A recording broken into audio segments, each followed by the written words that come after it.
We are the transport and logistics holding company, Russian Railways. We develop Russia's transport infrastructure, building new railway stations and creating new opportunities for your business.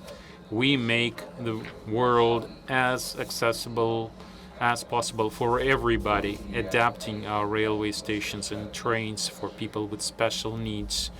We carry 1.2 billion passengers every year. Our top-notch high-speed train will make your travel quick and safe. We deliver our passengers on time to the destination point, so you don't miss the highlights of your life. We are the most eco-friendly transport, preserving landscape outside your window. We contribute to preserving the environment by reducing emissions. We open new routes. We have impeccable reputation of a reliable partner. We develop and bring people closer together. We introduce new digital technology, offering electronic services for consignors, bringing the future closer to you. We are the locomotive of the economy. We carry over 1 billion tons of cargo every year. Russian Railways. We change for you.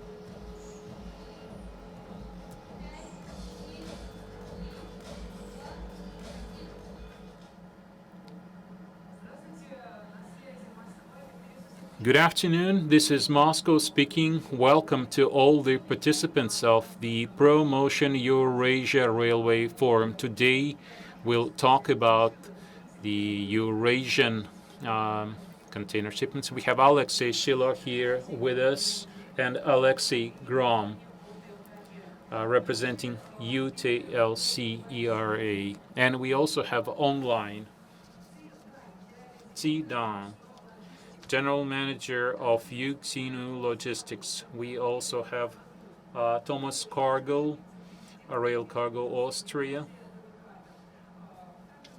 Leuschner, DB Cargo. We also have Galina Bachuk, Deputy Director of Commercial Office, International and Intermodal Transport Market. And we also have Alberto Grizzoni, HUPAC Intermodal Ltd. Colleagues, good afternoon to all of you. I'm happy to see all of you. So today we'll talk about the challenges on the Eurasian railway route. Alexey, let's start with you since you are the general partner of this discussion. Could you please tell us about UTLC, the routes you currently have? What kind of discussion do you expect us to have today? Well, first of all, I would like to welcome all the participants. I'm happy to see all of you healthy. I see my partners and friends here, people we work with, and I realize clearly that I really miss this face-to-face communication, and we really hope that very soon we'll be able to talk to each other in person. Yet with technology, and we can still communicate, we can still cooperate, we can still develop our partnership. So if you ask me, it's been 5 years since we started using our new model. What are the key factors of our success in this endeavor?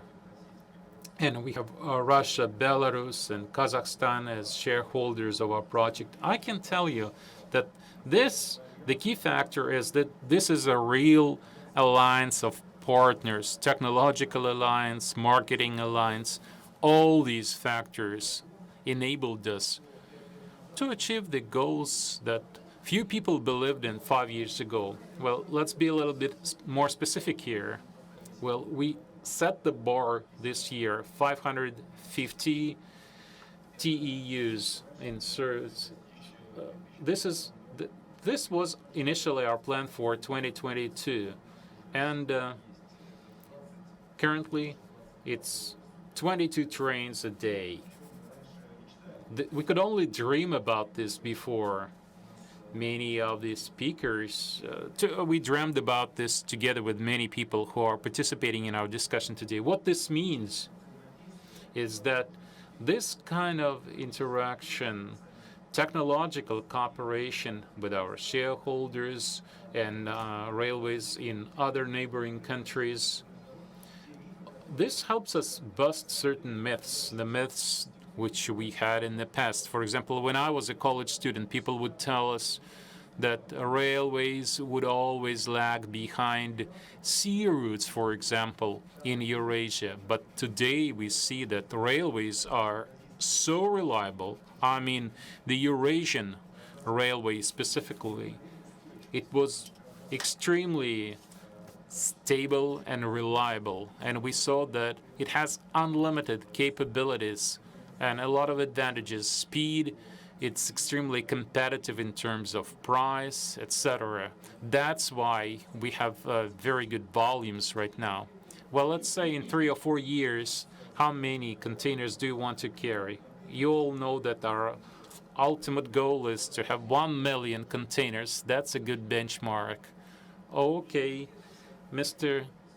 Shilo, how about 1 million containers? I would say this goal is not ambitious enough, especially considering our latest results. Despite all the difficulties, despite the coronavirus, our results look very good. China, Europe, China, we've achieved the level of 57% this year, so we can definitely feel optimistic. Yet, I would like to start by welcoming all of the participants. I'm happy to see all of you. I can see that you're all healthy and in good spirits, and we know this from our work together. So you asked me about 1 million containers. I feel we can definitely do this. It's one thing to be catching up all the time, trying to keep up with the pace. On the other hand, we have government policies today and we have corporate policies in place in several areas. Legal matters. I guess you know that we've changed our laws and made the rules more liberal and more transparent. We were able to simplify a lot of our procedures and we see the results. Second, investment, naturally. Even though for some types of cargoes, volumes went down, we still kept our investment program in place. We did not reduce our investment for the next year. We plan to spend billions of rubles on developing container transit, and we'll definitely spend this money. Infrastructure will be ready. Number 3, diversification. We understand that for a variety of reasons, including market conditions, you have to have a plan B, a backup route. That's why we look at different alternative routes, preparing our infrastructure for it. And finally, tariffs. Obviously, with the difficult financial situation, one could consider options of changing tariffs. But once again, I would like to tell our partners, you know that we've been doing the same thing since 2011. We have a long-term tariff plan. We don't plan to increase the cost of carrying containers. In fact, this year, we were able to get some subsidies. So with China, we see some very good results this year. And now we are going to develop other directions, including seaports in the Far East. That's great. Before this forum, we did a survey, and this matter of costs and infrastructure, those were of great interest. The situation with Russia is clear. Mr. Tidan, could you please turn to us? I want to see your eyes. I have a question for you. For a very long time, people in Russia have been saying that China will gradually reduce its subsidies for railway transportation through Russia, for transit through Russia. Can you confirm or deny this? And question number two, if the subsidies are not there, maybe cargo will move to some alternative routes. What do you think about that?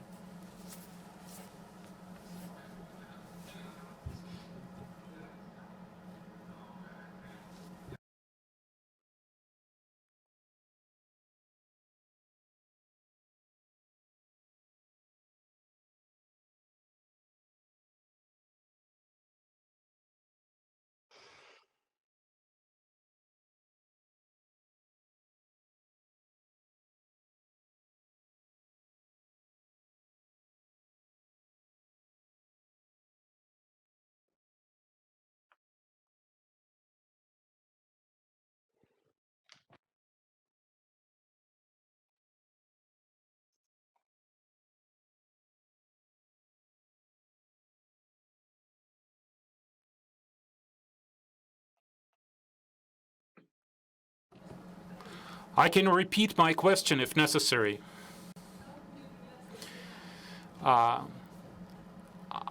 What about the cost? Will China cancel its subsidies for railway transit through Russia? Customers in Eurasia want to know.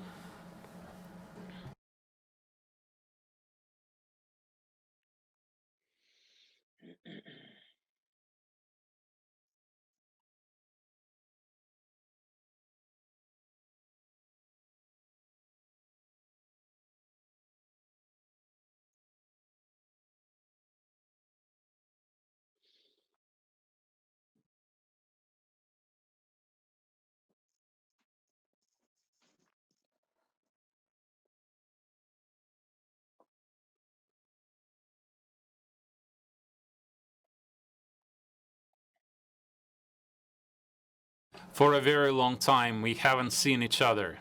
Hello.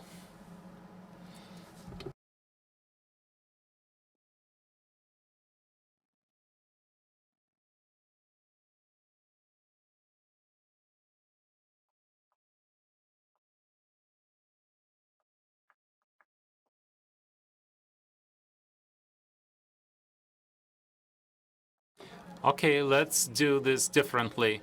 While you're translating this for Mr. Tsidan, we'll move on to our next speaker. Thomas, you have this wonderful map behind your back.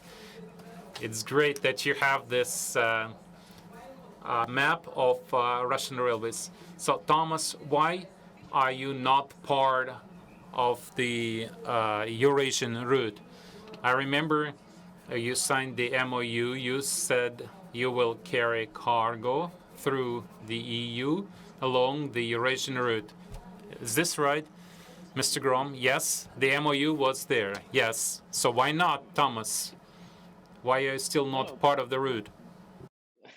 We are part of the route, so we are transporting cargo via this route for the moment. But mainly, we are carrying it in our network in Europe. We're the second largest railway undertaking in Europe, and we are located in 18 countries. And the main goal for the moment is, influenced by COVID, of course, that we are carrying or exclusively in our network. So we offer the service of our network for cargo coming from China or Asia or going into. Yeah. So, and of course, directly or indirectly, we're using the UTLC service, and this is good. So now, whenever it works to come to a normal level of traveling, so we're planning to open our entity also in China, and then we're going in the next step that we try to attract different areas in China, and then we will run the direct trains. Regarding the Eurasian route, let's talk about its advantages. Let's look at the following criteria. Price, safety. What are the advantages of this route? Because we are talking about promoting the Eurasian route. Let's say a customer comes in. How would you describe the advantages of this route? No, it's what this route is selling. What this route is offering is transit time. transit time, reliable frequency, and meanwhile, a very, very attractive, let's say, supply chain. So now I see, especially from Russian railway and Chinese side, an enormous effort in direction digitalization. So this means harmonization of documents, smooth supply chain, and easygoing ordering processes for the clients.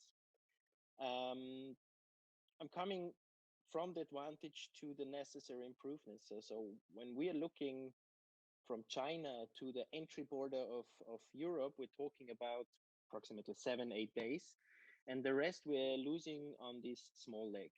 So I would recommend to all European stakeholders to look at the Chinese and Russian colleagues, what they did in digitalization, what they did in interoperability, and follow up. This is what is necessary. Another advantage is, of course, that you have containerized standard volumes, which is comparable and also connectable to the shipping lines. And this is shows because also Costco is diving into. So this means that the niche of railway transportation is already a factor in the market.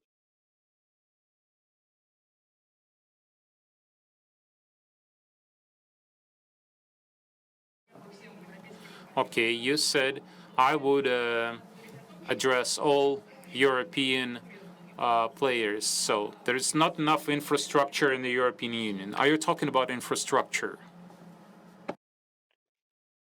No, it's infrastructure is one issue when we're talking about the border crossing, but also the processes for crossing borders, for preparing trains, for running trains for the different areas. There are many different sections in Europe. While China, Russia is one section, and then you have in Europe, you have Poland, you have Czech Republic, it doesn't matter, Germany, and these countries are not harmonized.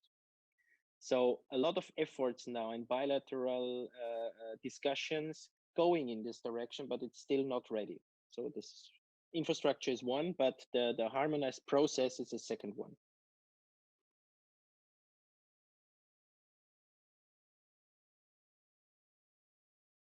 Thank you, Thomas. Uwe, to you now.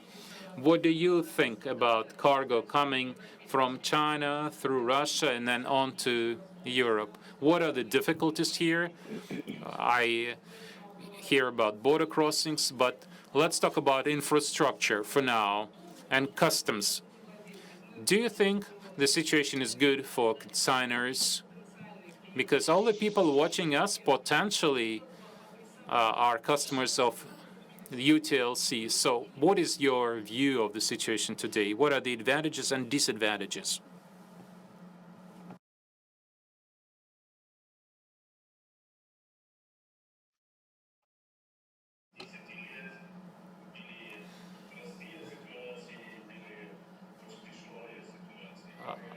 The last 10 years, we had a lot of difficult situations, and we keep working to improve. I have one thing I always say. We, railway people, have to provide services to our customers. So our number one task is to find arguments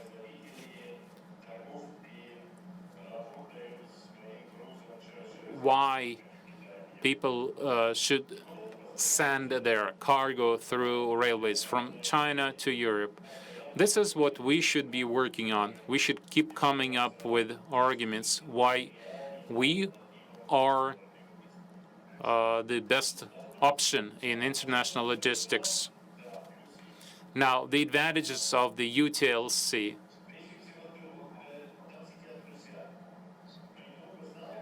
We are all friends. We have known each other for a long time. We've been working together, but we are not just partners, we are friends. We always discuss things trying to improve it. Indeed, there are some bottlenecks as well. And I would like to disclose two secrets for you here. Go ahead, Uwe. First of all is Russian Railways is a monopoly on the 1520 area. Sometimes it is beneficial for us, sometimes it is not. First of all, let's take pricing. We know that there is a certain system of discounts. And these discounts are calculated not only based on volumes, and it is not a secret that last month of each quarter, when the founders of the company, they get in touch with us.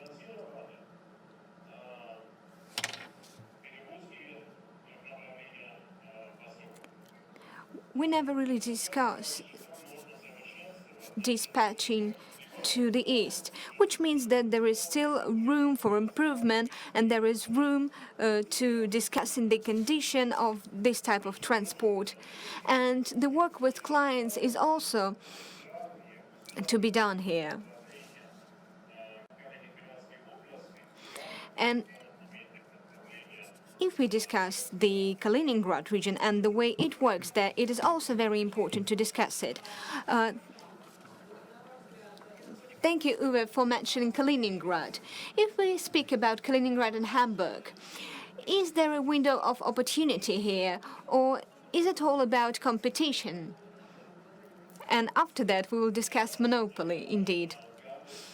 Marianna, you know, Hamburg is a very important hub, and if our clients want us to take their containers through Hamburg, we will do that.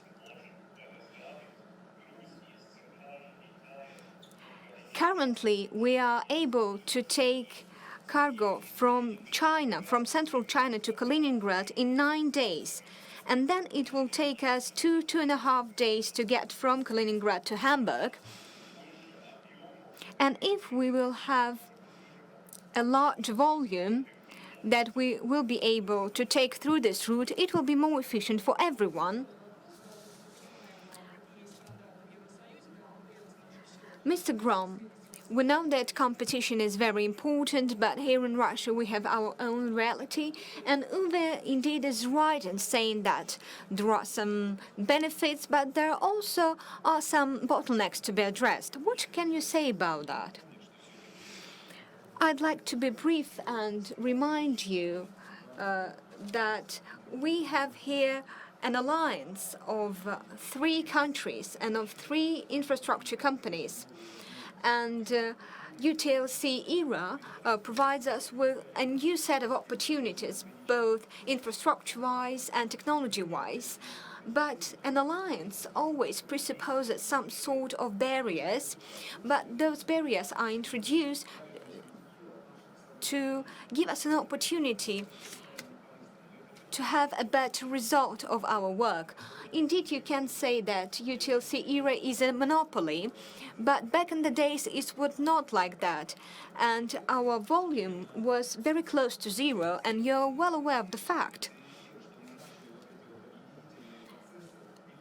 Thanks to our integration processes, not only between ourselves in 1520, but beyond that, we were able to coordinate our strategic actions. We were able to test new transport technologies. Back in the day, our dream was to take 10 trains a day through a border crossing. Today, we work together with Polish railways to increase this volume 5-fold. And we do not really see any obstacles in achieving this goal.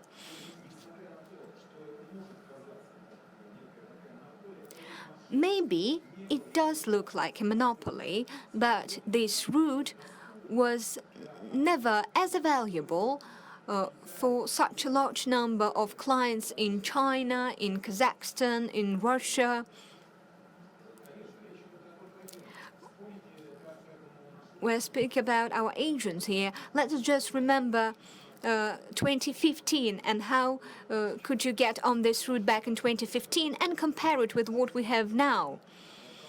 You don't even need to call UTLC era. What you need to access our web portal, index1520.com, and you will have all of the information there. And that is what makes this route so competitive. And I would like to remind you that we started with a 100% balancing, then we moved on to 50%. Now it is at the level of 37%, and it will go down even further. And this should be an additional motivation not to refuse from taking goods from the west to the east. But quite on the contrary, it will motivate us to boost up these numbers. We shouldn't be talking only about one-way transportation. We want this route, this transport corridor, to develop in a right way. We want it to be profitable for us, for our shareholders, for all who use this route. And I thank Uwe for mentioning this. We will continue our work here, and you will hear from us this new updated information of figures. Now I would like to address Ms. Bajczuk. Thomas has already spoken about border crossing. So when we speak about Polish railways, because we have this question in our online questionnaire, so how soon will we be able to address this border crossing issue of Brest-Moleshevich? As a representative of PKP Kargl, what are your solutions to speed up cargo transportation throughout Poland? Thank you for this. Thank you for this question. I think first of all, we have already done a lot of optimization on this route, and at the moment we are able to go with more trains than a few years ago. So we keep working. I would like to say also a few nice words about cooperation with UTLC, because it's really a good cooperation, because we are able to talk to each other without any problems. We can communicate, we can meet, and we do this on our daily work. And I think it's with them it's quite easy to find a solution if there is something going wrong. So this is very important issue, because if you are talking about the whole route, about the route from China to Poland to the West Europe, you have to think that you have a lot of partners, and each partner has his own problems, his own possibilities, and you have to build a product, common product with all these different things. So thanks to UTLC, it is easier communication with this 1520 site. So what we are doing, because we of course we see this volume, which is growing up year to year, and we see this plans, and so talking about few things. First of all, infrastructure. So this is not only PKP Cargo issue to build a new infrastructure, but still I can share you that so there are some still made some reconstructions work, not only in Małaszewicze but also in another border crossing between Belarus and Poland. So the capacity of border crossing will be each year. What other border crossings are you referring to? You've mentioned that there are some other border crossings. What are they? Yes. As you know, probably we are at the moment we are working mostly in Małaszewicze. The second border crossing that you are using almost every day is Braniewo-Mamonowo. This is border crossing between Russia and Poland, the Kaliningrad zone. So just last month, there were big reconstructions work in Siemianówka-Swisłocz border crossing. And the capacity of this border crossing is bigger. There are new tracks there. Now we keep talk to our Ministry of Finance, and we will implement. They will implement there the sanitary control, but even without this point of control, it is possible to go through this border crossing, and the capacity are bigger than 1 or 2 months before. So we invite you. We plan to start the transportation through this border crossing this month, maybe next month. So what we do else? So we also work together with Russian Railways, together with UTLC.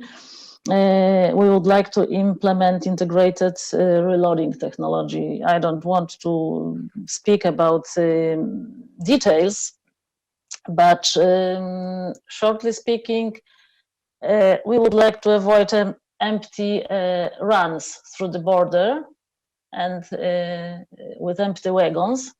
And in that way, we will increase the amount of path through the border. So I think it will help up to the moment that the border crossing will be reconstructed, because it will be maybe a little bit longer to make this big reconstruction. But I think at the moment there are the capacity. So the trains are going smoothly without any stops, and so there was maybe small time that we have had some line on the Belarusian side, but so now it's everything is going smoothly. Of course, there's also the possibility to optimize something, because so there were some words about congestion, and so waiting time on the border crossing, about the time how to enter the European Union. Of course, to enter European Union, we have to do some procedures. Customs procedures, and it takes time, of course. But Ms. Bajczuk, I'm so sorry. We now have questions from our listeners. Despite the fact that Brest-Moloshevich is developing and is reconstructed, still some trains have to wait from 2 to 7 days. Could you please tell us what is the waiting time at this border crossing? We're not trying to assess the situation, but could you please clarify it for our clients? How much does it take for trains to wait at this border crossing to get to the European Union? So I have to ask you some additional questions. So who is waiting? Where is waiting? So which train is it? So is it, if it concerns so only containers or the block trains? Because maybe so maybe you can ask the company or the audience. So what exactly they have in mind, but maybe I will tell you some. I will tell you some information. Thank you so much. Okay. Mr. Shilo, so what is important for us today, technologies or the digital? What is important? Well, you know, I wouldn't say that one thing is more important than the other. We need technologies, we need digital. Today, we believe we're lagging behind in terms of digital technologies, but we believe that digital technologies, they have so much to offer. For instance, we can have a more robust communication with customs authorities, with other states. We can build a digital platform that can serve our clients, where they can book services that they need. Today, all of the technologies that we introduce, they are, of course, aimed at cost reducing. For example, let's remember XL trains. When long trains are joined together, which helps to save up costs, building up speed. It is also very efficient. Then, thanks to digital technologies, we can revamp the way border crossings are operated. For example, together with another company, we designed a technology which helps to reload and dispatch a train in only 6 hours. Well, speaking about this monopoly, I do not know whether Mr. Grom needs my help here, but I will give my short comment. Volume-wise, I believe that today UTLC is some kind of a monopoly, but in terms of opportunities, it is not like that. The point here is pricing is very attractive for clients of UTLC, but there are no barriers whatsoever to use other routes and other operators. Alberto, hello. Hello. In your answer to the question, how did the pandemic affect the Eurasian route? And when answering the question, why do you take part in this forum, you said that yes, we're interested in this Eurasian route. And the pandemic clearly showed us that it is the railway that can help us to take freight from China to Europe. At forums, you always tell us that stakeholders should always strive to harmonize their operations. Now you've heard your partners, your colleagues. Do you think that we all here understand that we're all part of a single process, that everyone is interested in that route, that we can really promote it, that there are really some unique benefits to the clients? Do you think that all of the stakeholders are really doing their best to promote this route, to present it, to show its competitiveness? Good afternoon. Thank you for the question, which is quite interesting. First of all, I am firmly convinced that all the stakeholders, either they are even our competitors or partners or co-competitor, meaning some companies that they can be sometimes competitors and sometimes partners. I think that everybody, we are doing our best in order to promote the railway. And every time I'm sitting in this forum, I meet colleagues that I know that since ages they are really doing their best in order to make railway more and more performant. The question is, we are all railway people, like a very big family. But we are at this moment trying to bring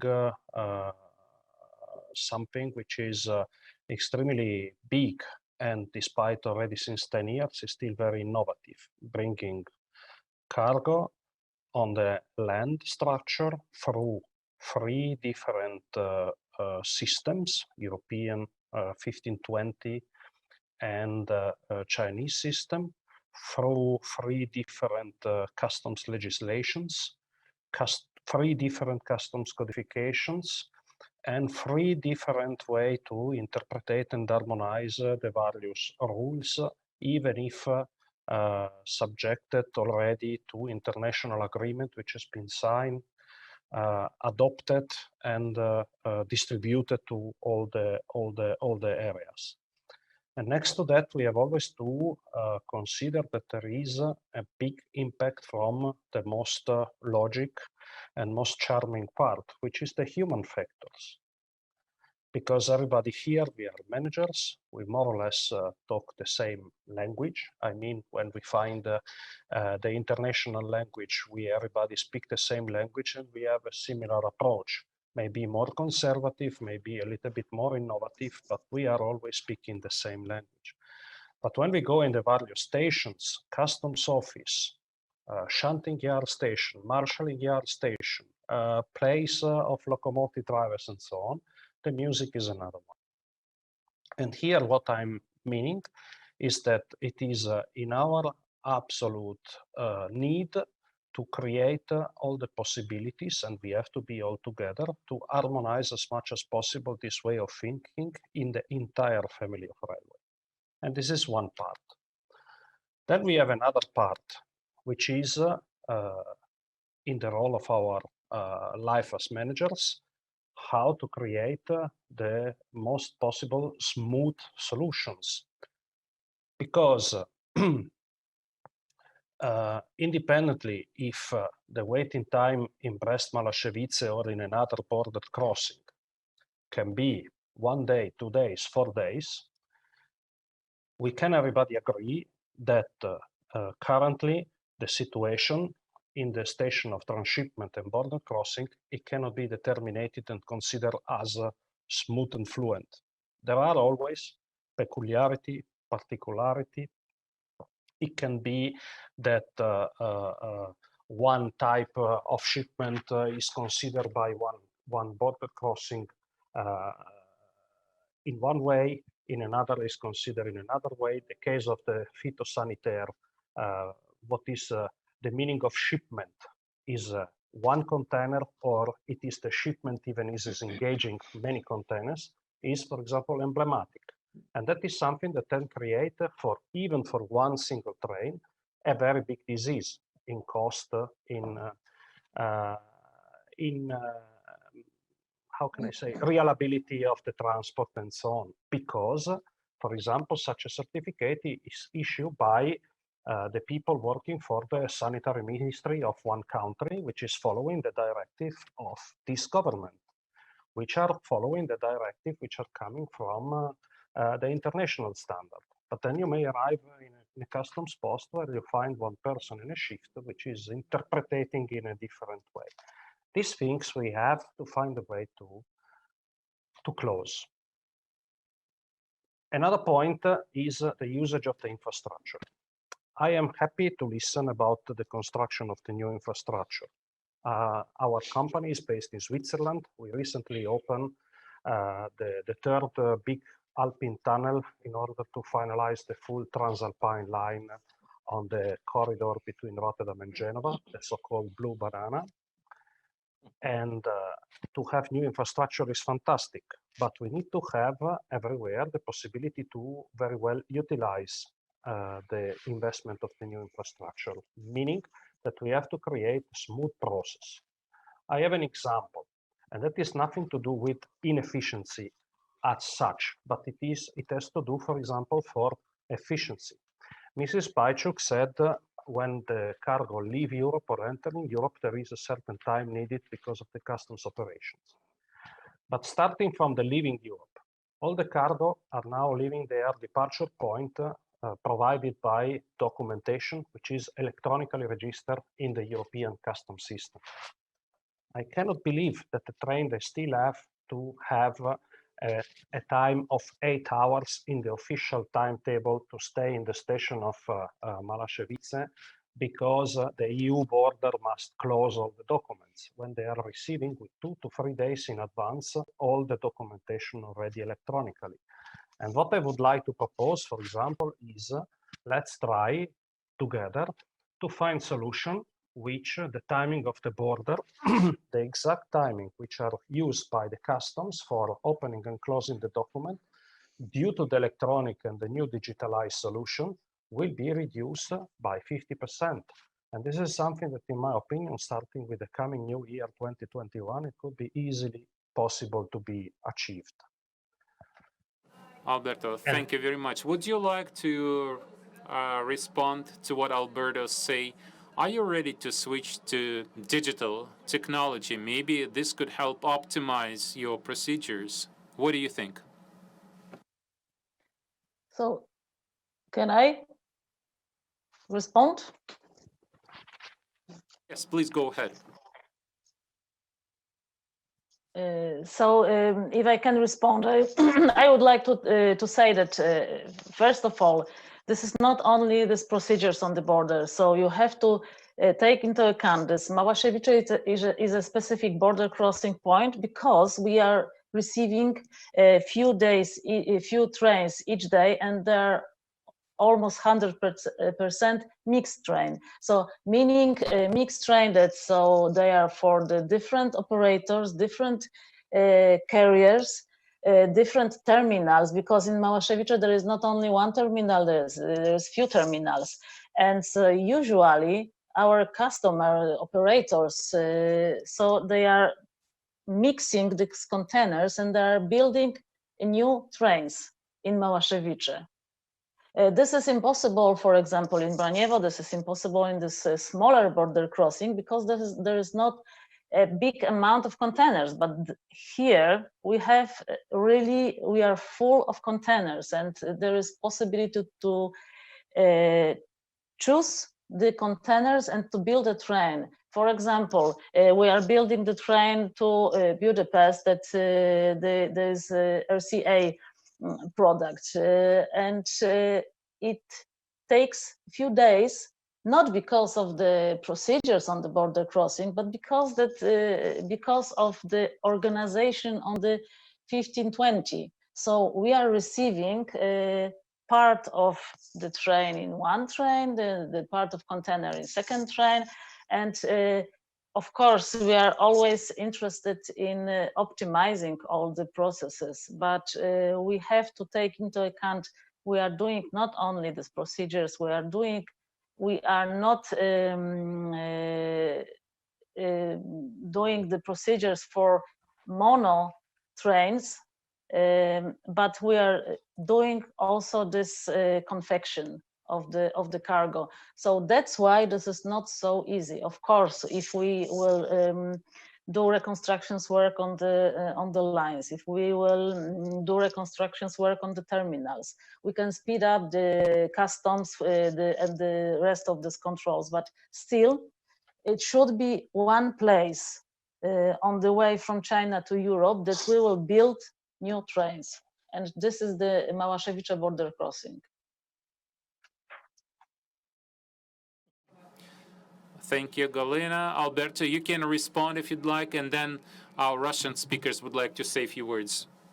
Very quickly, my proposal was not regarding really the railway undertaker, that can be PKP, DB, or whatever.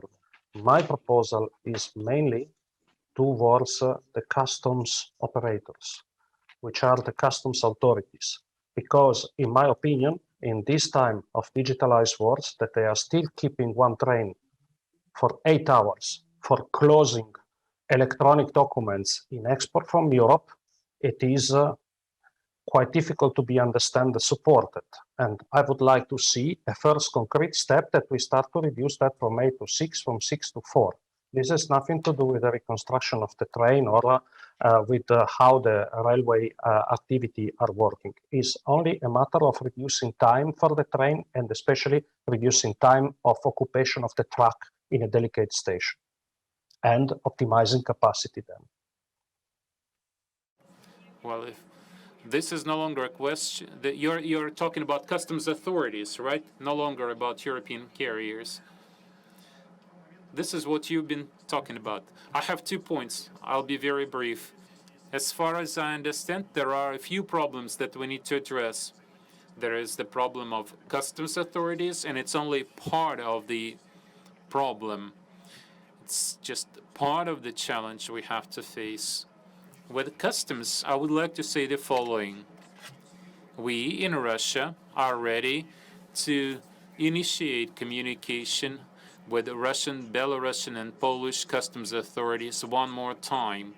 We can try talking to these authorities once again. And it would be very nice if somebody from the European Union would do the same. Maybe you could also reach out to your customs authorities asking them to enhance this interaction. I can tell you that we've been talking to the customs authorities of certain countries, in some Baltic countries, not Poland yet, but we have electronic communication with the Baltic customs authorities. Now, as far as the border crossing is concerned, I think this is something that UTLC should get on, because when you need to put the train together and you bring this problem to the border crossing, I think this is wrong. We have our own reserves. We can do something in Belarus or in Russia or in Kazakhstan, and we could use our own resources before the train arrives to the Polish border. I think the carrier should address this issue. So I suggest UTLC should look into this matter. So those trains don't arrive to Malashevich and let Malashevich sort out this problem there. No, we should bring our trains so as to minimize the time wasted at Malashevich. Somebody in Europe who can join this and address customs authorities on your part, write in the chat, please. Okay, Mr. Grom, whose fault is it? Whose court is the ball in right now? Who should do something about this problem? Well, of course, we do have this problem from time to time. I wouldn't describe this as a systemic problem. This problem comes up when volumes increase dramatically over a short period of time. When our volume jumps up, when China sends much more volume, just in a few days, these trains are already on the Kazakhstan border.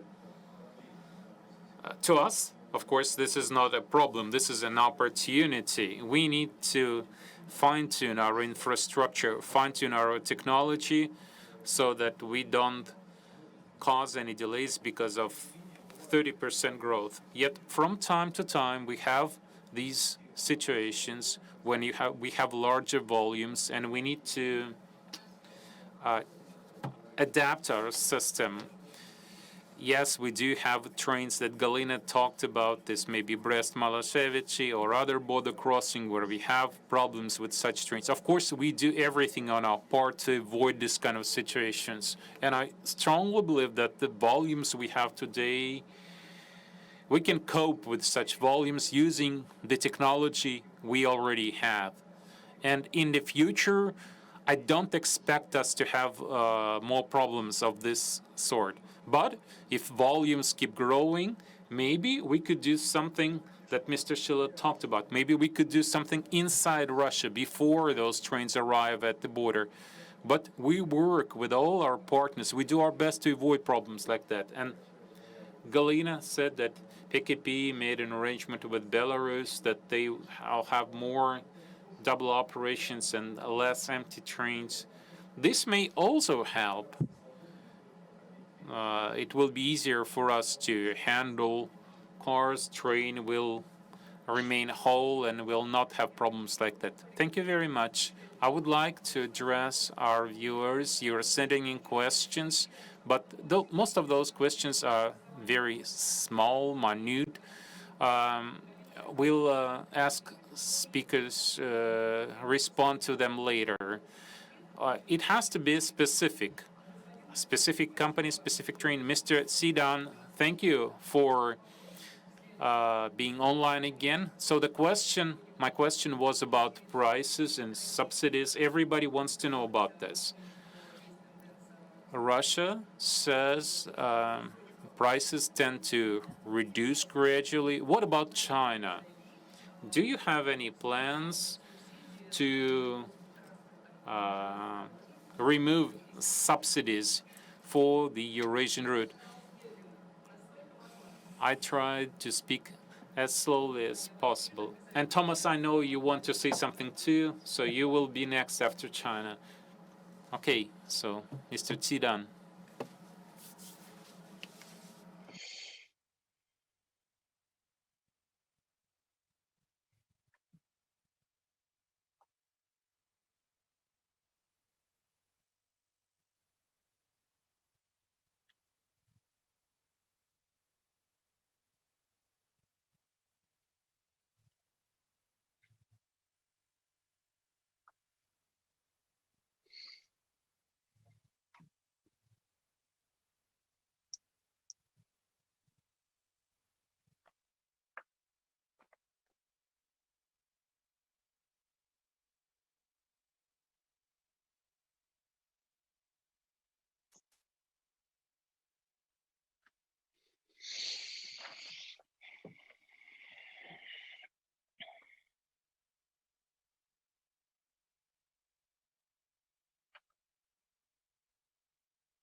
Well, I have been listening to you. What you say is very important.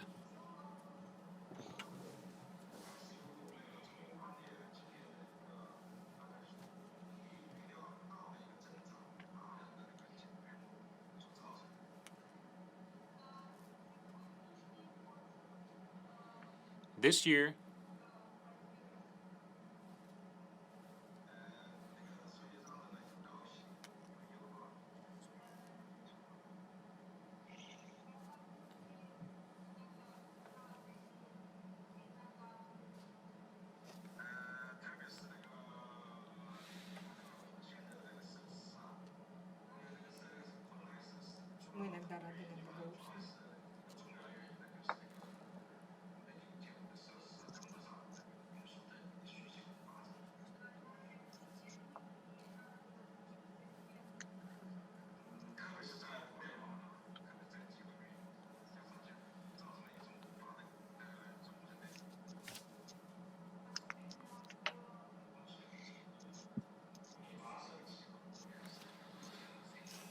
especially Brest-Malashevich, delays are just too much.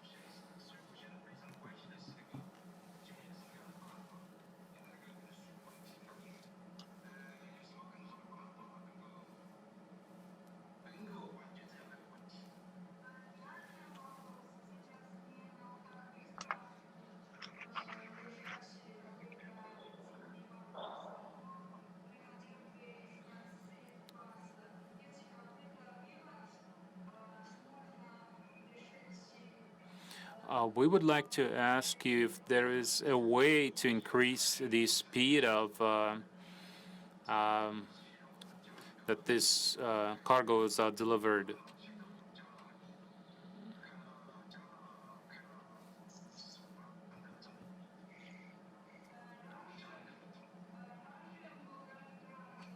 In the past,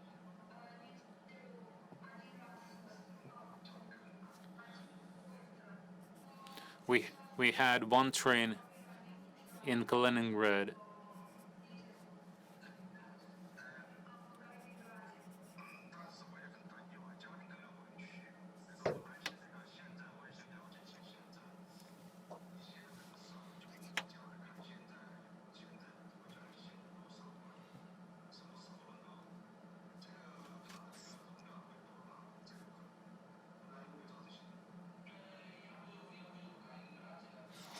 I was in Kaliningrad once. I don't know.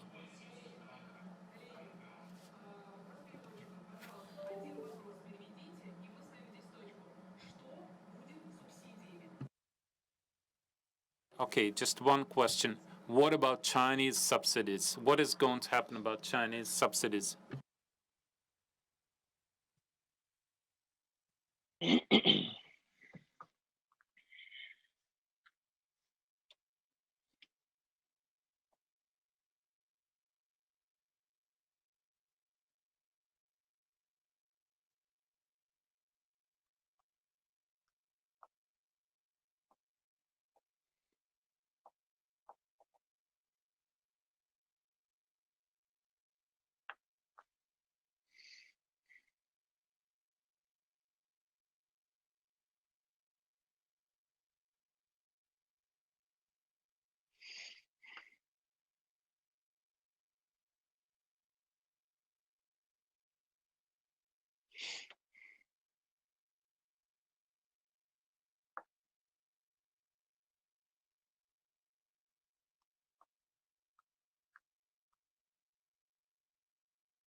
I would like to repeat my question, please, and I ask Chinese interpreters to translate this question. What will happen to China's subsidies?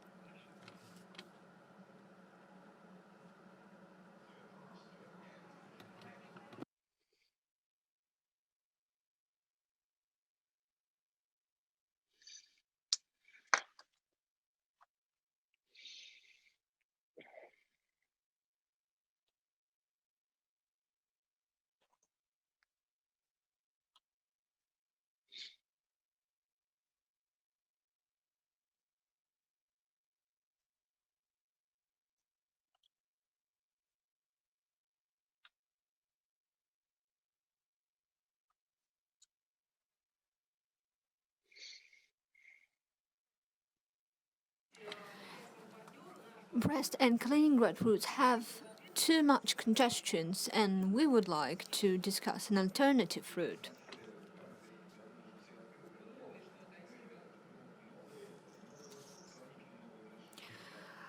Well, if we speak about some new routes, well, relatively new routes, our multimodal routes from the port of Kaliningrad. There are two ports actually, the port of Baltiysk and the Kaliningrad cargo ports, which will take cargo to northern European ports. We also have a route through a border crossing with PKP through Branova and Mamonovo.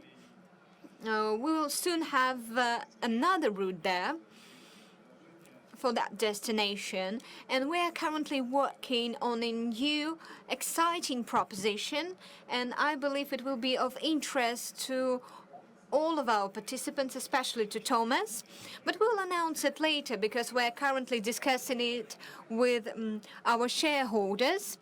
and I see all of you smiling, so you probably understand what I'm driving at.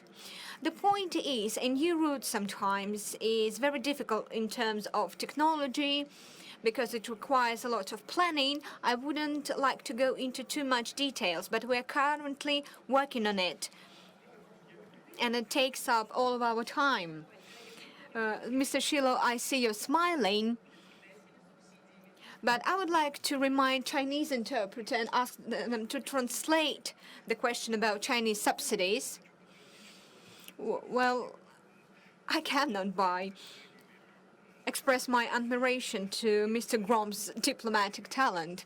But I would like to tell you that shareholders, both from Russia and Belarus and Kazakhstan, are all very constructive when it comes to new routes. So this proposition that comes from our Belarusian colleagues for 2 more border crossings, we discussed it about a month ago at one of our board of directors meeting, and we now have a roadmap on how we will boost the volume there. We won't be speaking only about Moloshevich border crossing. There will be 2 more border crossings that we will be focusing on. When we speak about Kaliningrad, of course, here we talk about multimodal transport with our ports, and then there are some alternatives, but UTLC is working on 2 more routes. We'll soon announce them. Why don't we do it now? We are currently in the negotiation phase with our partners because we would like to provide our clients with high quality services which will be attractive in terms of pricing. So there is this ace upon the sleeve. There will be new routes. Currently, Russia is working on them. We would like to hear from China whether they're ready. No, they're not. So on to Thomas Kargl. Thomas, I believe you had a question. You wanted actually to comment on what Alberta and Galina said about infrastructure and border crossings. I thought you wanted to chip in, to add something. Yes. Now, I just wanted to add, when we are talking about smooth border crossing, it's not only a responsibility of one part. So it's a strong cooperation between, on one side, the technology, meaning shipper, carrier, and authorities. The technology is done, and then even Mr. Shilo and his team are inventing a lot in this direction, and also from our side and all the other railway companies around. But most important is to enable the authorities along the route to accept this technology, meaning sending electronic documentation in advance. So the customs authorities are not blocking, they just want to fulfill their requirements. And we have to give them the chance to see a documentation in advance which is acceptable for their regulation. So this is the only thing I wanted to add. We have several discussions on a real common way, and it will be very fruitful, but it needs the next and the final steps. When I personally discuss with a lot of customs authorities, and those customs authorities are all very motivated to help, but everybody wants to implement his regime. But when we continue in this common discussion, we will finally be successful. And I mean, a little bit disturbed by COVID, but I can imagine that within 21 we find this solution for all the routings.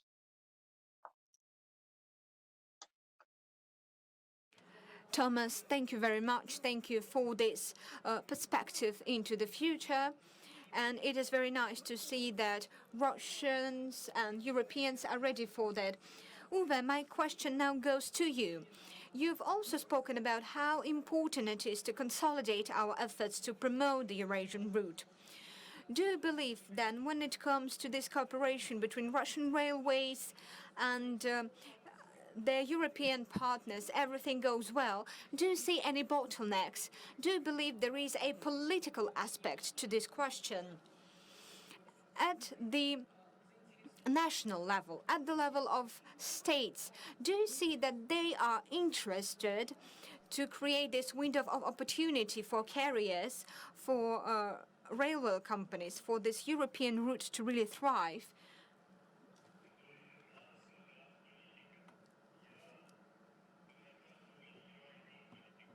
You know, I sometimes play a politician.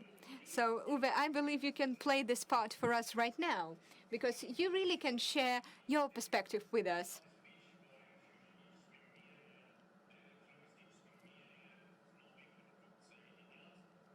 Today, we provide this new service because we help to stitch together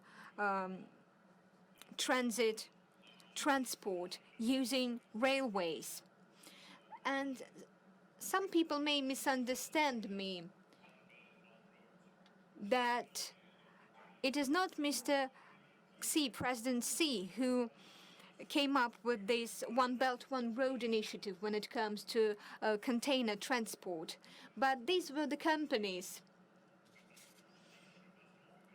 who back in 2008 used railways to transport containers. And I always speak about the potential of this. And I kindly ask our Russian colleagues to embrace this route, because this transport corridor is always important. It is very important to offer this logistics product to our clients, because it is truly attractive. It provides a unique opportunity to all of the stakeholders on this market.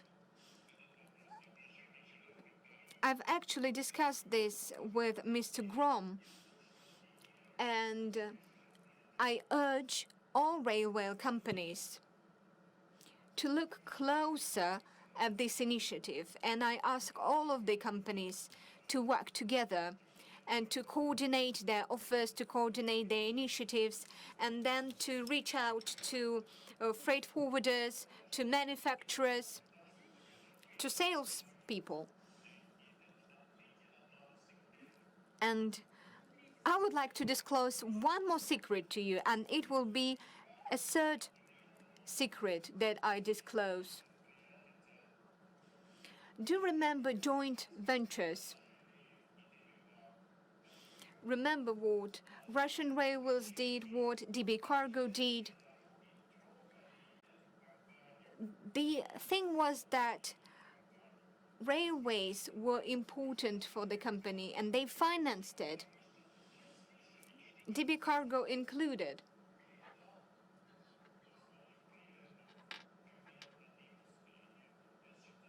And I believe we need not to commit the very same mistake, because I saw it happen to many companies across the market, and I believe that we should avoid it. We really should shape this market, and we really should reach out to the clients. We need to address how the containers will be reloaded at the Chinese border, at the European border, but all of these issues, there are solutions to them. Thank you so much, Uwe. Alberto, since we started to talk about clients, in your address before the forum, you said that we need to have new types of cargo that will be shipped using containers. Could you please tell us, what about consignors? What are they ready to ship in containers, but maybe there are some obstacles for them to do so? What could you say to the Russian side here, maybe to the shareholders? First of all, I will try to avoid to. Well, since we're talking about opportunities. Yes, first of all, I will try to avoid to give a new secret. Otherwise, together with Uwe, we will become like Fatima if I make a funny moment. But as known, we are working a lot in the niche of the chemical product. And chemical product means pet cargo, which is easily possible to be loaded in box containers. But there are huge quantity which are liquids, loaded in tank containers, and there are also a quite relevant part of cargo which is dangerous cargo or classified cargo. And considering that large part of this industry in Europe are not very close to the coast, and in China, because of the roadmap for the industrial solutions within China, they are going more and more into the west, so far from the coast. I think that both these kind of cargo, liquid non-classified and chemical liquid classified, they can become a very attractive elements to better develop the One Belt Road. I want to underline that from the Russian railways, as well as from UTLC, historically, we always have a very strong cooperation for that. But in China, there are still several restrictions which are apparently not fully accordingly to the international standard, like what is prescribed inside of the SMGS, in the ISO rules, and into the RID rules. But there are some still conflicts between national legislation and international standards, which are creating a lot of obstacles and creating situation where we are trying to be very innovative, utilizing solutions like via Vladivostok or whatever, which are, yes, interesting, but they are not creating the good condition for welcoming the big quantity that are in the center of China or in the northwest of China. We did several attempts, but we are still far away from the possible industrialization because of several regulations and hindrances, mainly on the China side. But we hope that with the international helps and a lot with the helps which is coming from Russia, we'll be able to win this battle very soon.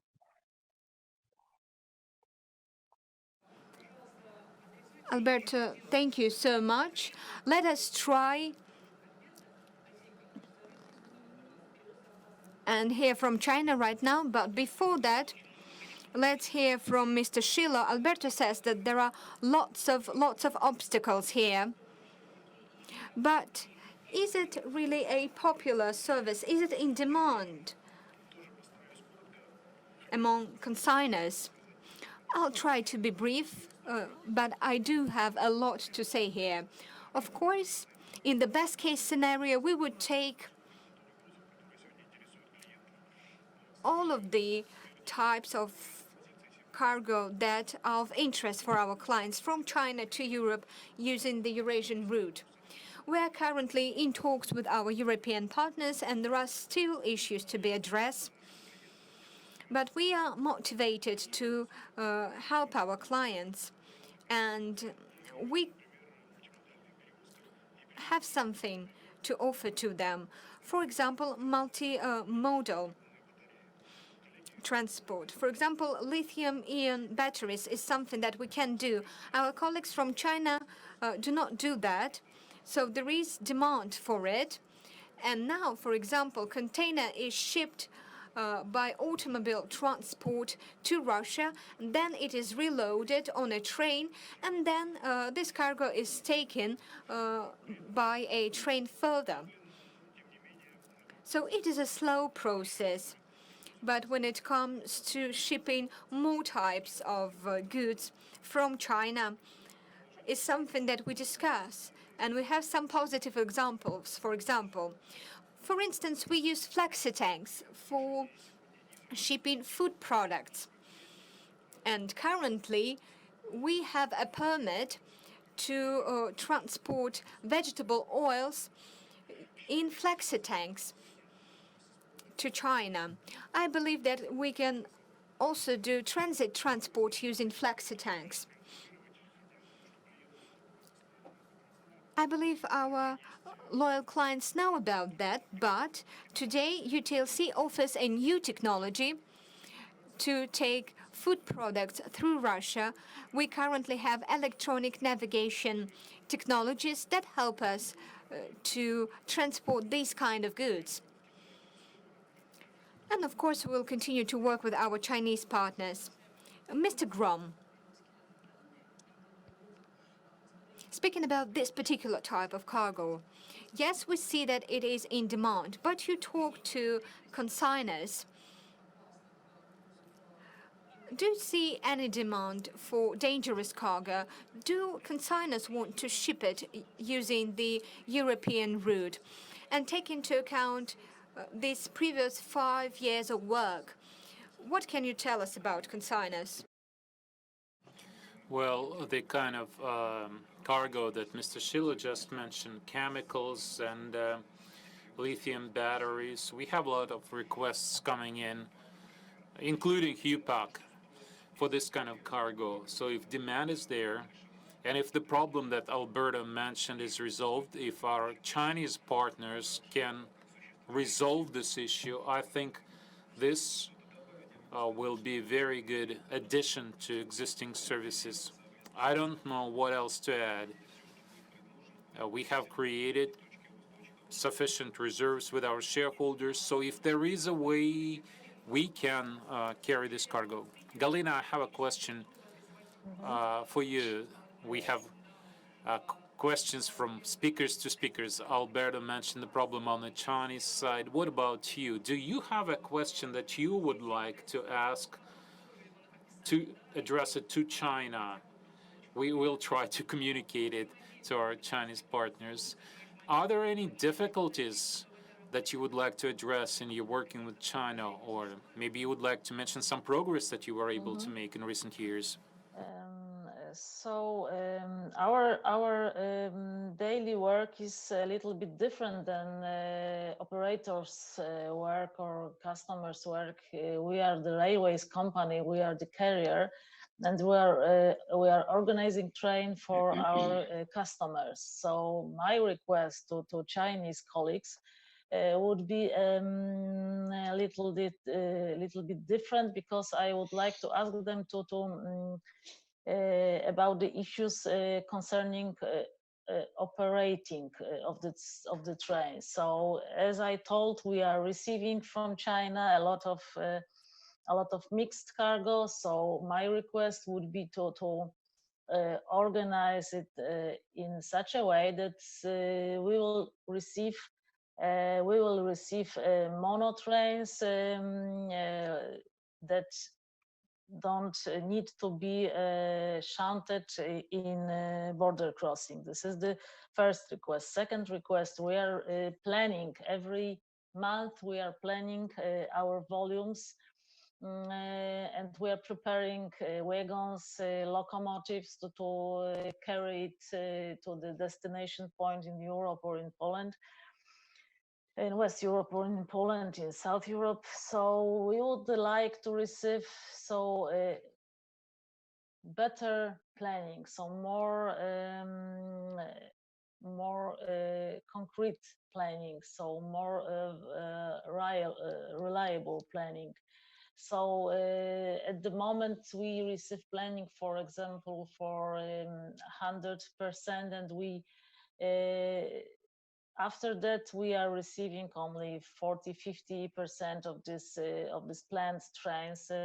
We see that trains in our border crossing. So this is of course a little bit problematic for us, because we can't arrange organization work on this specific border crossing. So it would be my request to Chinese colleagues. Well, Galina, to be fair, do you have any requests or questions for Russia?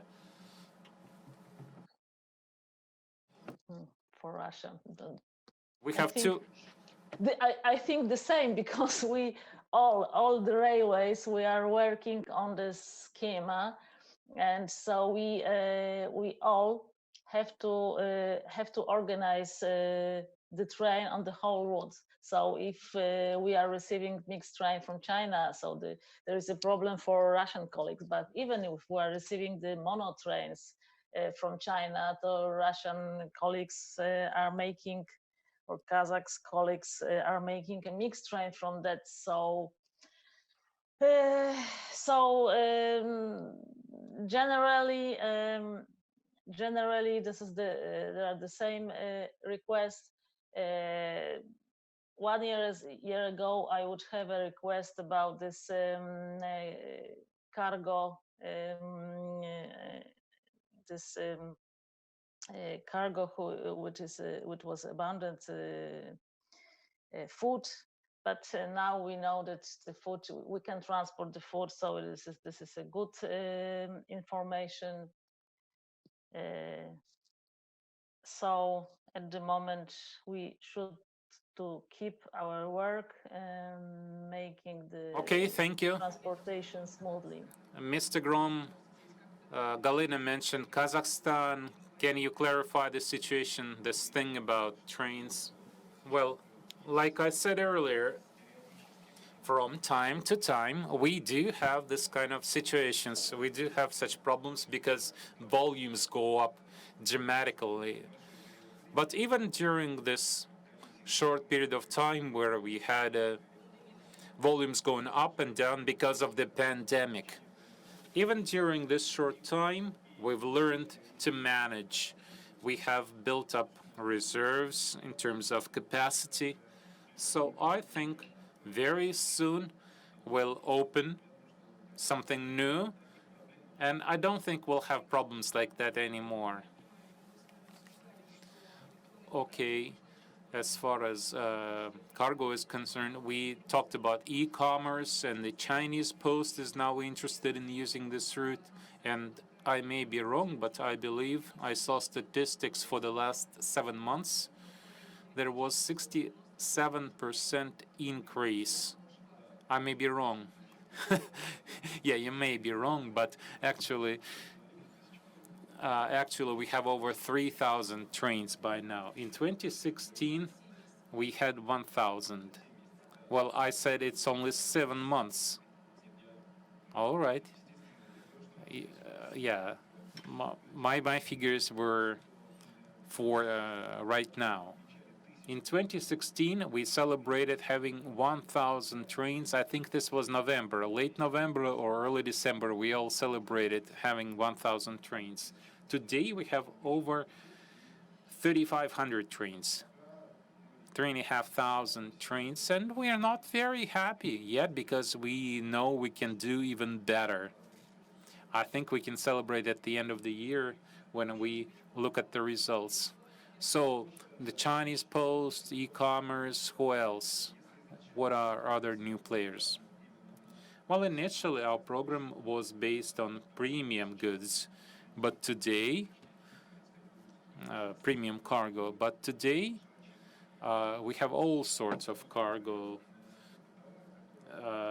We even have some products that cost half of what their shipment costs. And we are very happy that the automotive industry is recovering in Europe. So we've received some new, very good orders, about 100 trains from different car manufacturers. That's great. The car manufacturing industry is a good indicator of the economy as a whole. So if the automotive industry is being revived, I think the situation overall will improve. Thomas, you mentioned the pandemic earlier. Could you please tell us, we see production recovering in Europe, and Mr. Grom just mentioned that automotive manufacturers are now interested in railroad deliveries. Do you think this is an interesting case? Does it look promising to you? Do you think that car manufacturers as well could start using railroads, at least partly? Basically, yes. But they don't start, they do it already because, for example, the big German OEMs are on the train already since 2008. What we recognize in Europe now, there is a big damage in the economy, especially in the automotive industry, that during the last 2 years, the cars were produced on stock, and still these cars are not sold yet. So the number of produced cars is going down. So this affects, of course, the steel industry, raw material, and all spare parts. But what we do recognize is a big increase of automotive CKD in the Eurasian Asia. So comparison July to July last year is a plus of more than 15% now. Yeah? So what this means that the way of production is changing. This means the market is changing. And I'm expecting that within the next years, the railway, especially for the automotive, becomes very interesting, more than it is right now, because you have a very short time connection. And I'm expecting a transit time, an average transit time in the future of not more than 12 days, what is very attractive for high value goods. And the process from ordering a car until the assembling will be shorter by at least 4 weeks. Yeah, so this is an enormous advantage for the car industry, and this will push the railway between Asia and Europe.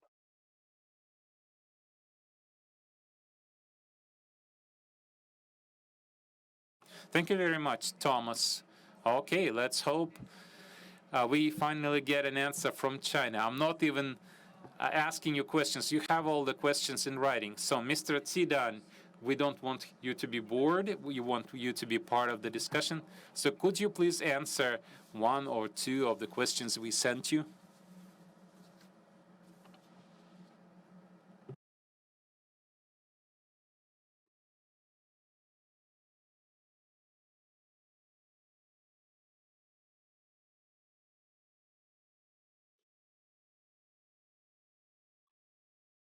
Well, we can see that you have your microphone on mute, but we can wait.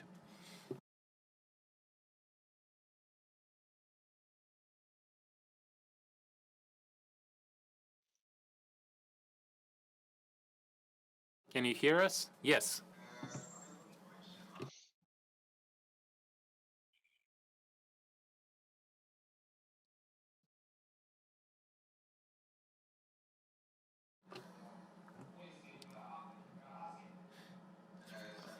We really want to develop the Eurasian route.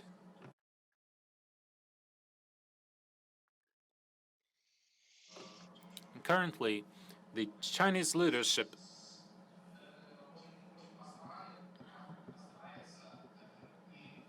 does its best to support us.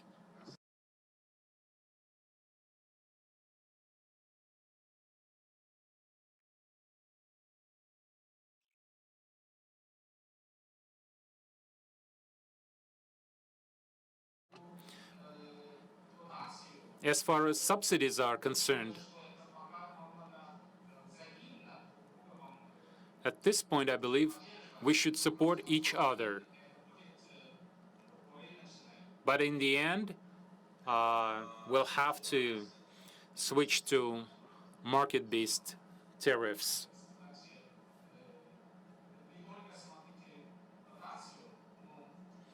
We shouldn't rely on subsidies too much.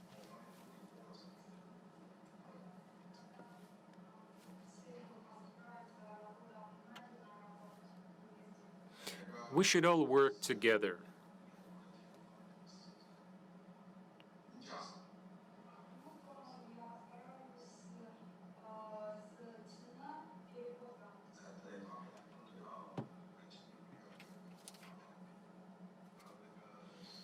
We'll do our best to keep shipment costs competitive.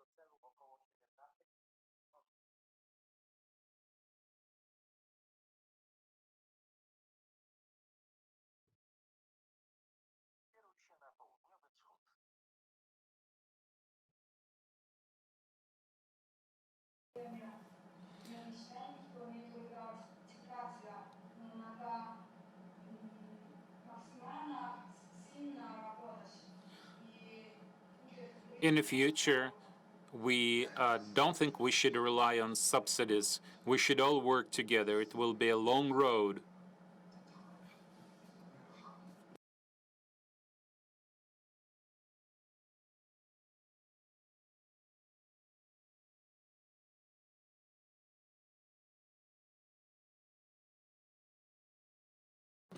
We should all learn to work fast.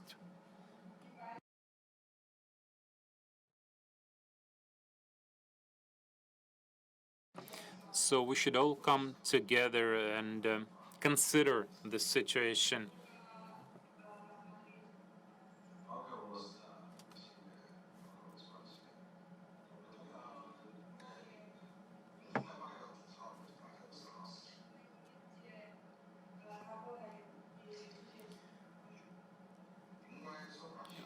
We really should work together.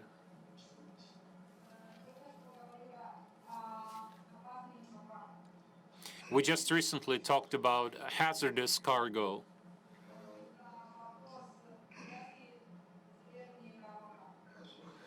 And the issues with the Chinese railways.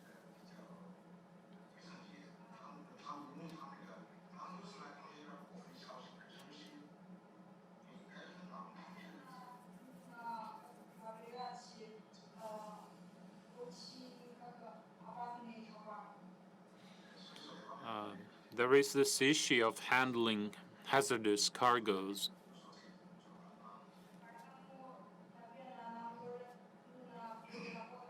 So again, this is something we should work on.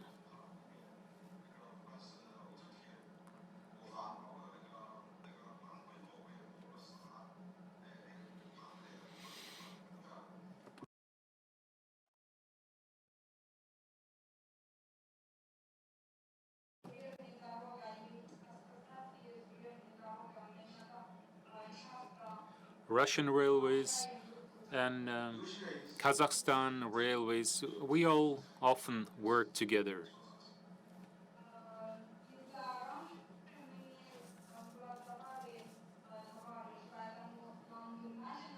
Quite often we have situations where we don't coordinate properly about the cargoes we send. This is something that we should pay attention to.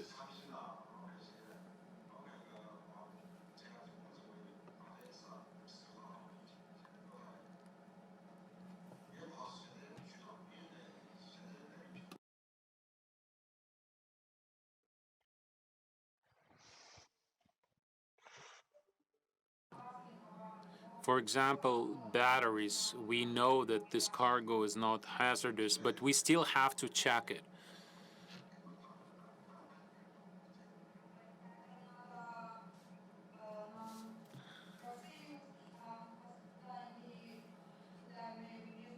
This is why Russia and China should work together on this.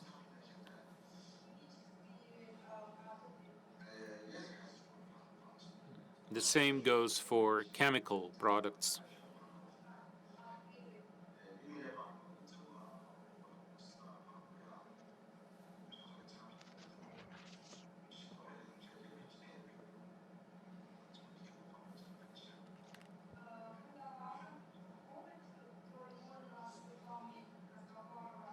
You have experience in this area, so we should talk to you. Maybe you could share your best practices with us.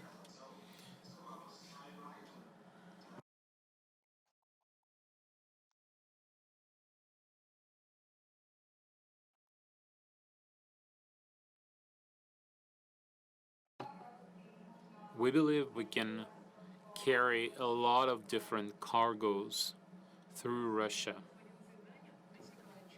Thank you very much, Mr. Tsidan. So, Mr. Grom, what do you think about China's response about subsidies and how it's all interrelated? Well, I think speed and subsidies are not related. There's no direct relationship, but as long as we can keep the speed up, the speed of train, the speed of decision making, the speed of plan coordination, the speed of approving new orders. Speed is the most important factor. This should be our biggest competitive advantage. So I think if our indicators are good, if we all work to improve them, I think any state, any normal state would continue subsidizing these shipments, because the more shipments of this nature you have, the more multiplier effect it will have, because these shipments have been subsidized in Russia and Kazakhstan for the past 15 years through special customs tariffs. So I think this is a very good solution. And one can only welcome this kind of subsidies. Mr. Shilo, from the point of view of speed, Mr. Grom here said that there is no direct correlation. But still, let us speak about speed and whether we'll reach this figure of 1400. What do we do to reach this goal? And will it give us some additional yield? I'll do my best to be brief. I'd like to agree with Mr. Dedan.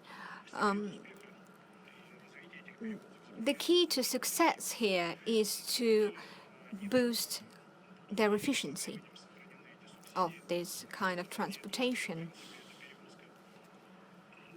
You see, this route can become much more attractive to our clients.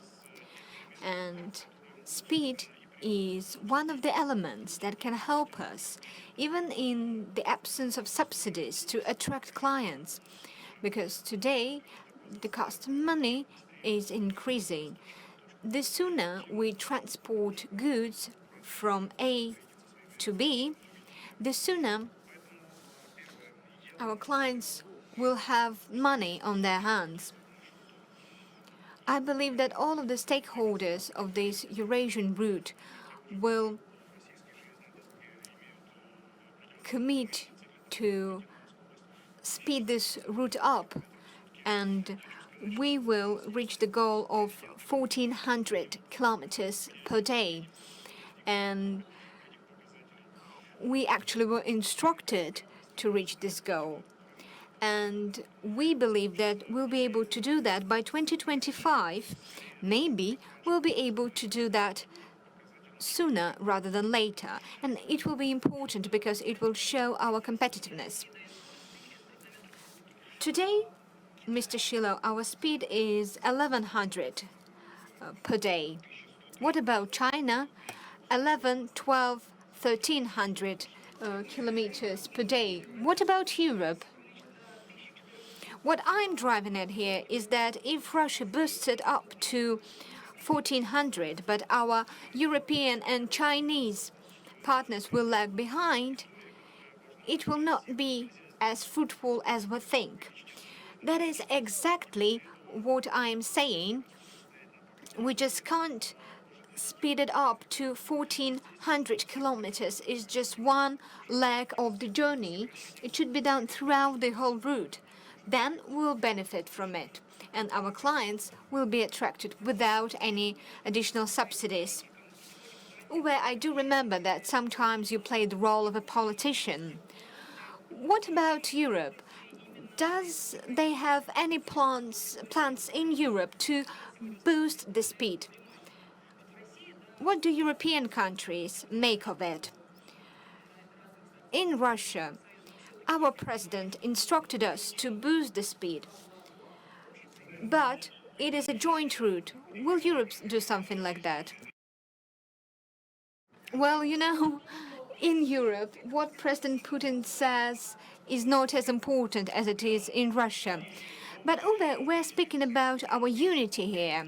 Indeed, all of the European countries deem mobility most crucial. It will be one of the key elements to Europe's joint policy. Yes, I'm talking about mobility. And railways are playing a very important part in this mobility. We believe that European economy will benefit from enhanced mobility, and indeed environmental protection will do also. I'm terribly sorry, Marianna, but please do not interrupt me. I would like to finish my thought. I believe it is wrong to compare one leg of a train's journey where it follows a straight line with no settlements to quite a different leg of journey where there are settlements, there are towns. It would be wrong to do that. In Europe, railways are not similar to what you have in Russia. That is why it is wrong to compare them in absolute terms.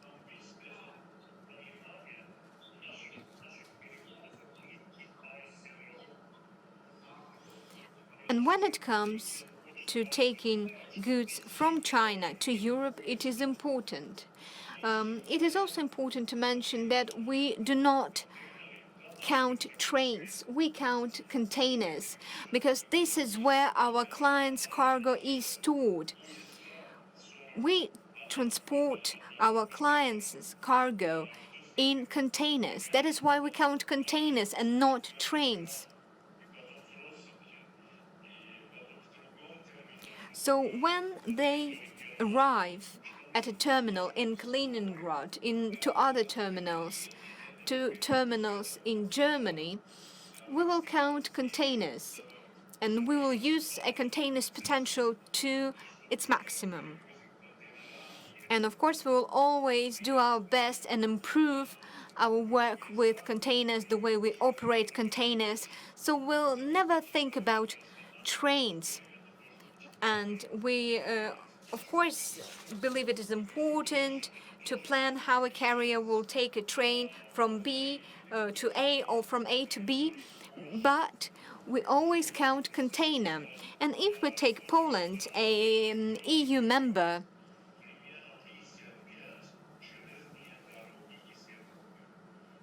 it is a country that has been servicing European clients for so many years. And indeed, PKP and other companies, they've been doing their best to improve their services in the territory of Poland and in the territory of Germany. They come up with new options for their clients to make it possible to provide them services that will take them only 10 days to take their cargo from A to B. Mr. Shilo has a question for you, Ube, and I will no longer interrupt you, I promise. Yeah, thank you. I actually wanted to say that our task is not to compare the speed that we have in Russia or in Kazakhstan. We understand that Europe is different and we need to take into account. So we don't have this simplistic kind of comparison. We have 1,400 kilometers per day and you only have 11. It's not how it works. And I wanted to ask you, probably you have something in your mind. How can we boost efficiency? You've said that there are many companies working in Poland, 55 operators working there, and sometimes they're not exactly helpful to one another, but and their competition actually stands in the way. So probably they should think about forming some kind of alliance or something like that. Do you have a recipe for success for boosting the efficiency of railway transportation in the EU? You know, Mr. Shilo, first of all, I would like to thank you and Mr. Grom and Russian Railways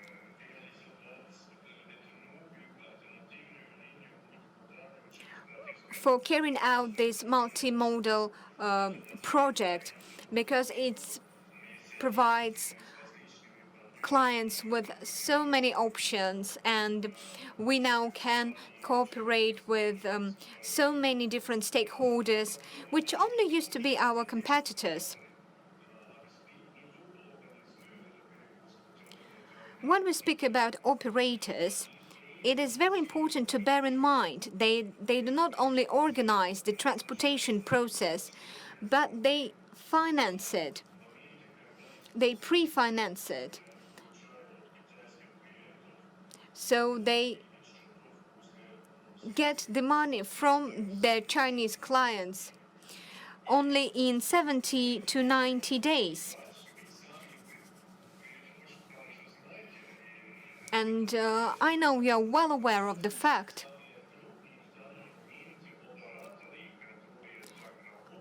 major operators are at ASP company. It is a very, very large company. Then there is another company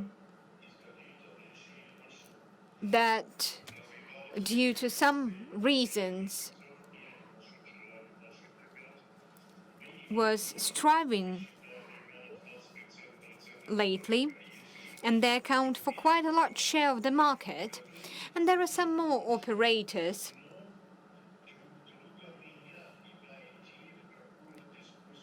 that unfortunately do not talk to each other.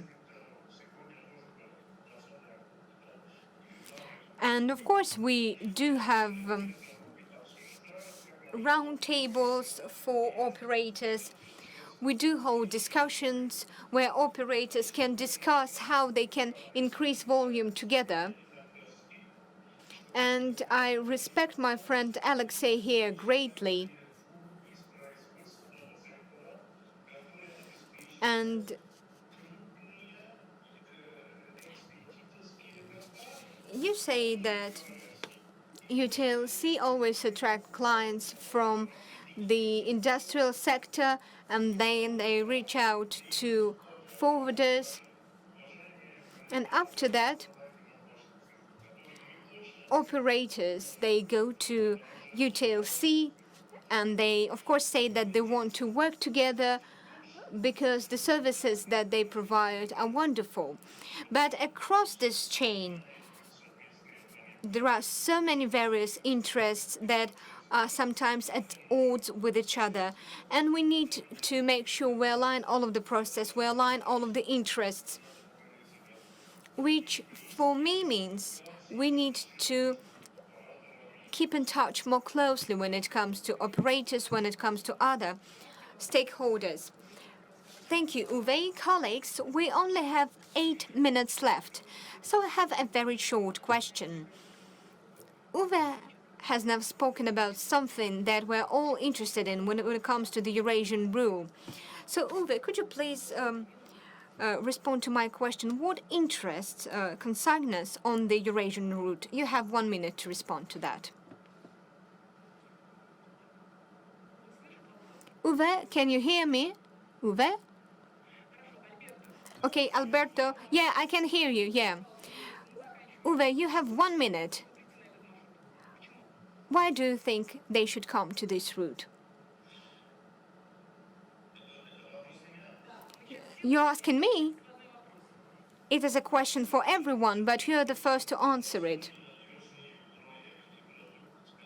Because it is a very innovative, it is a very reliable project that helps us to join the economies of Asia and Europe. Alberto, why do you think consignors need the Eurasian route? What makes it so special for consignors?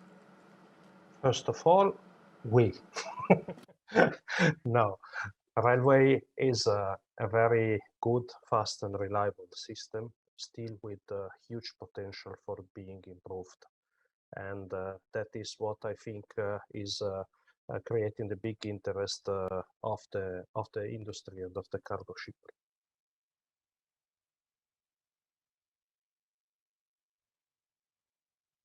Thank you.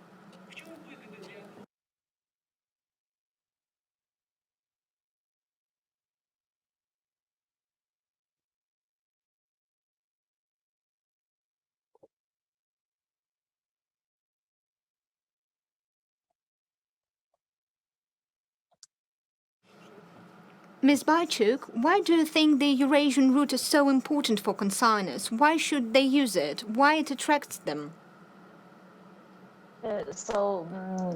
Generally, people wanted always to have something quicker. They were eager to have something innovative. They wanted to have something new. So this is the truth about this the way and about this project. This is something new, something that for the people is possible to receive the cargo quicker, better. And of course, all the issues that my colleagues before told us also, they are also valid. But this people's character is also quite important factor. Thank you. Thank you so much.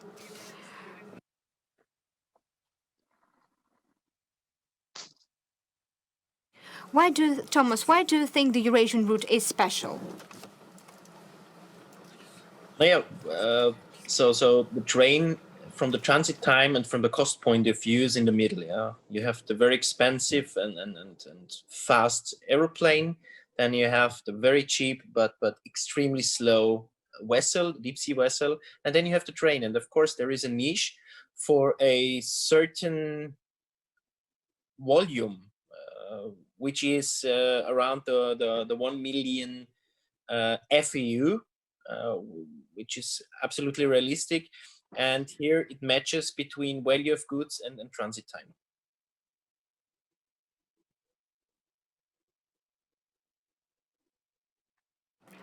Thank you, Thomas. Mr. Shilo, same question goes to you. What makes the Eurasian route special?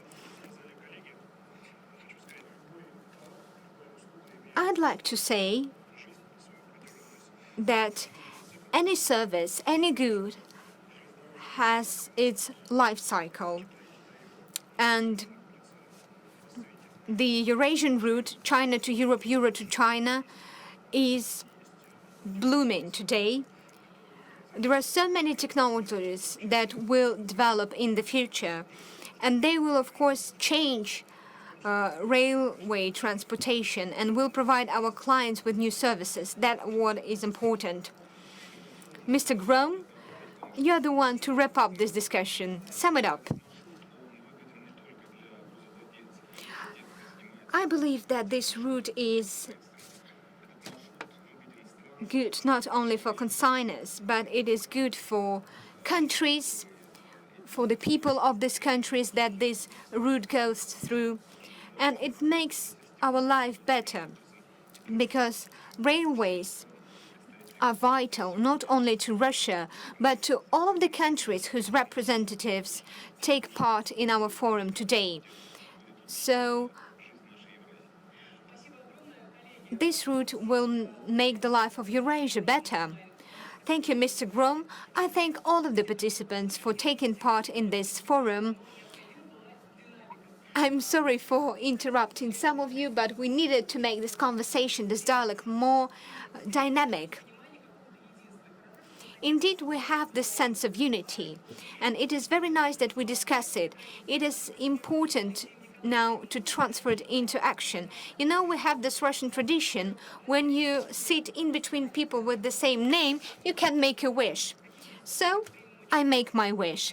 I want us all to take part in International Logistics Forum, Продвижение 1520.